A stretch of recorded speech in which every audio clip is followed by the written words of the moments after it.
Hi. This is so crazy. I first obviously really wanted to thank Glenn for having me, and I've been looking at a lot of his stuff, and just from talking to him, he has done a lot for the climate strikes and for the climate, even looking at his website, which is on a climate strike today. If you guys want to look it up, it's pretty cool. And it's really amazing to find people that are like you and that care about the same things.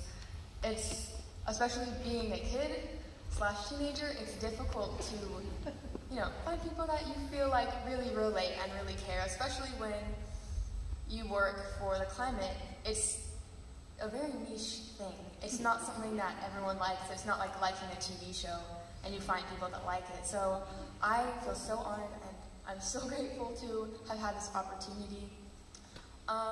I heard a lot of you cheer when he was talking about Greta, so a lot of you guys kind of know what's going on. For those of you that don't, today was a global school strike, so there's an organization, there's a lot of organizations. The one that I'm a part of is called Fridays for Future.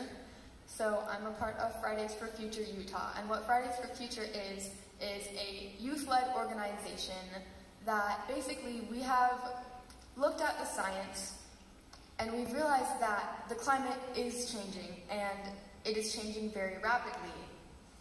And it's becoming dangerous, and we only have so much time to reverse it before it goes too far.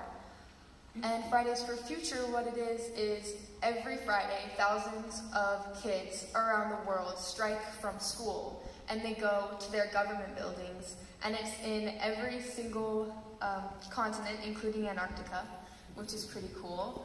And why we do that is to show the politicians, because we need system change. It's past the point of going green.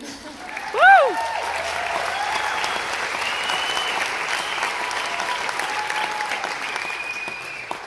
It's past the point of going green and recycling and using your reusable bags, all of which we must still do. And there is no system change without individual change, but what we need is system change, and in order to have system change, we need our politicians to listen and our corporations to listen, which corporations and politicians, their priority is money, which is why we need legislation, we need laws going in place that will force people to maybe give up a tiny bit of profit instead of giving up a lot of our future. Yeah. Woo!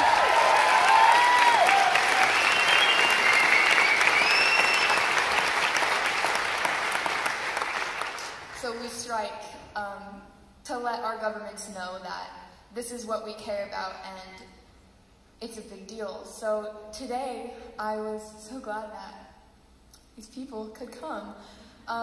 It was the third global strike by Fridays for Future, which instead of just a normal strike is where in big cities we have thousands and we have marches and we have speeches and big things, and I helped to organize what went on today. There was so many people that organized it, and we got to watch it all come together today. We were at first expecting maybe 300 people, and then we started saying, oh, maybe 1,000 will come, and we got estimates of over 2,000 people that came today.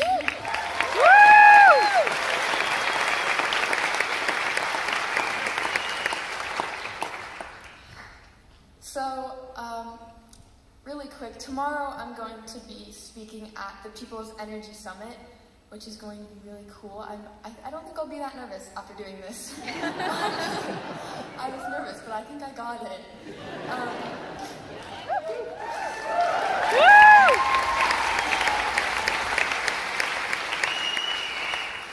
Like I said, it's a youth-led movement, and that's what's gotten so big, is the youth.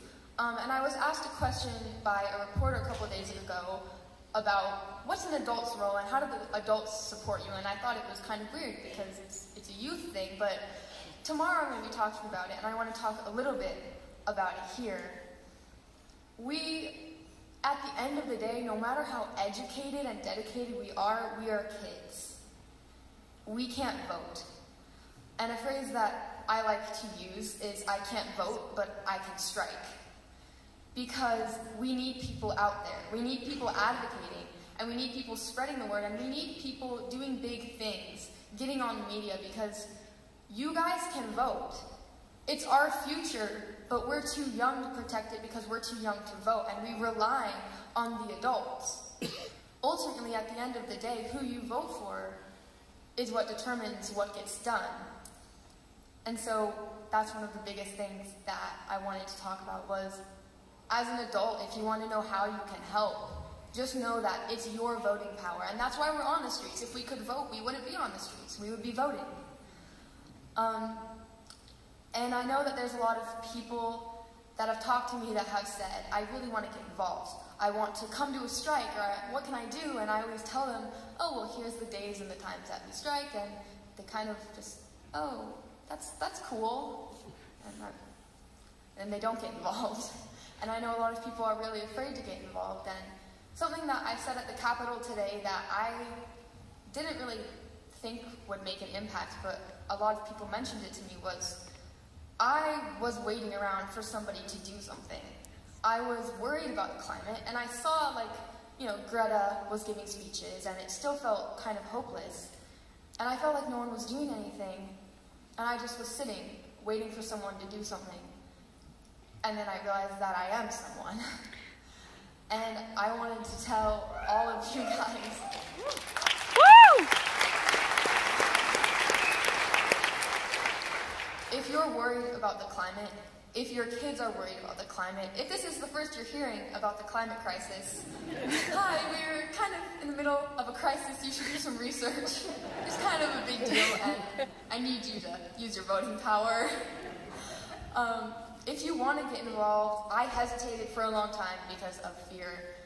Don't hesitate. There's people paving the way. There were people for me paving the way, and now I hope that I'm paving the way for some people. Do not hesitate. Even as an adult, you don't have to school strike. There's organizations you can get involved in. So just remember that if you're waiting for someone to do something, you are someone.